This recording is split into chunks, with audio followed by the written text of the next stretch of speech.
And when it was determined that we should sail into Italy, they delivered Paul and certain other prisoners unto one named Julius, a centurion of Augustus's band.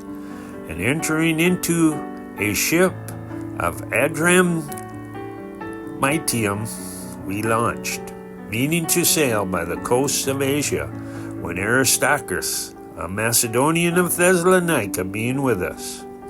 And the next day we touched at Sidon. And Julius courteously entreated Paul and gave him liberty to go unto his friends to refresh himself. And when he had launched from thence, we sailed under Cyprus, because the winds were contrary. And when we had sailed over the sea of Cilicia and Pamphylia, we came to Myra, a city of Lycia. And there a centurion found a ship of Alexandria sailing into Italy, and he put us therein. When we had sailed slowly many days, and scarce were come over against Cnidus, the wind not suffering us, sailed under Crete over against Salome. And hardly passing, it came unto a place which is called the Fair Havens, nigh whereunto was the city of Lasea. Now when much time was spent, and when sailing was now dangerous, because the fast was now already past, Paul admonished them, and said unto them, Sirs, I perceive that this voyage will be with hurt, and much damage, not only of the lading and the ship, but also of our lives. Nevertheless, the centurion believed the master and the owner of the ship more than those things which were spoken by Paul. And because the haven was not commodious to winter in, the more part advised to depart thence also, if by any means they might attain to Phoenice, and there to winter, which is in haven of Crete, and lieth toward the south, west, and northwest. And when the south wind blew softly, supposing that they had obtained their purpose, loosing thence, they sailed close by Crete. But not long after, there arose against it a tempestuous wind called Euroclydon. And when the ship was caught and could not bear up into the wind, we let her drive. And running under a certain island which is called Clauda, we had much work to come by the boat, which when they had taken up, they used helps, undergirding the ship, and fearing lest they should fall into the quicksand, strake sail, and so were driven. And we, being exceedingly tossed with the tempest, the next day they lightened the ship.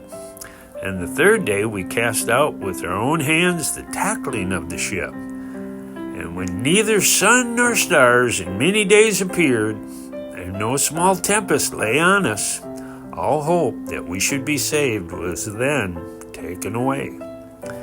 But after long abstinence, Paul stood forth in the midst of them and said, Sirs, ye should have hearkened unto me, and not have loosed from Crete, and to have gained this harm and loss. And now I exhort you to be of good cheer, for there shall be no loss of any man's life among you, but of the ship.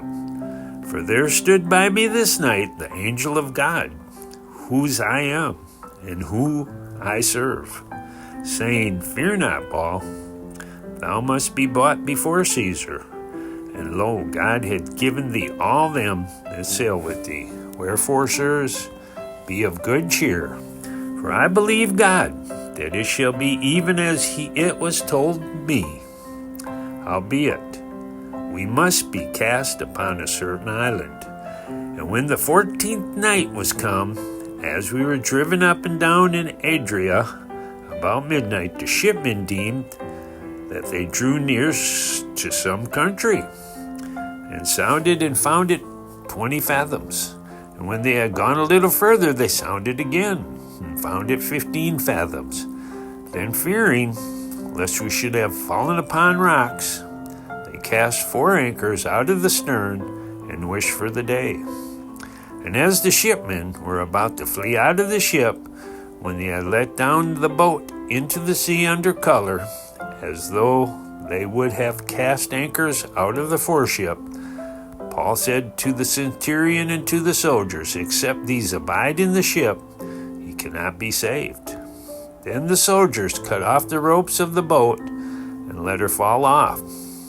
And while the day was coming on, Paul besought them all to take meat, saying, "This day is the 14th day that ye have tarried and continued fasting, having taken nothing. Wherefore I pray you to take some meat, for this is for your health, for there shall not an hair fall from the head of any of you." And when he had thus spoken, he took bread and gave thanks to God in the presence of them all. And when they had broken it, he began to eat. Then were they all of good cheer, and they also took some meat. And we were in all in the ship 260 souls. When they had eaten enough, they lightened the ship and cast out the wheat into the sea. And when it was day, they knew not the land, but they discovered a certain creek with a shore, into the which they were minded, if it were possible, to thrust in the ship. And when they had taken up anchor, they committed themselves unto the sea, and loosed the rudder bands, and hoisted up the mainsail to the wind, and made toward shore. And falling into a place where two seas met, they ran the ship aground, and the forepart stuck fast, and remained unmovable, but the hinder part was broken with the violence of the waves. And the soldiers' counsel was to kill the prisoners, lest any of them should swim out and escape. But the centurion, willing to save Paul, kept them from their purpose, and commanded that they which could swim should cast themselves first into the sea and get to the land. And the rest, some on boards, and some on broken pieces of the ship. And so it came to pass that they escaped all safe to land.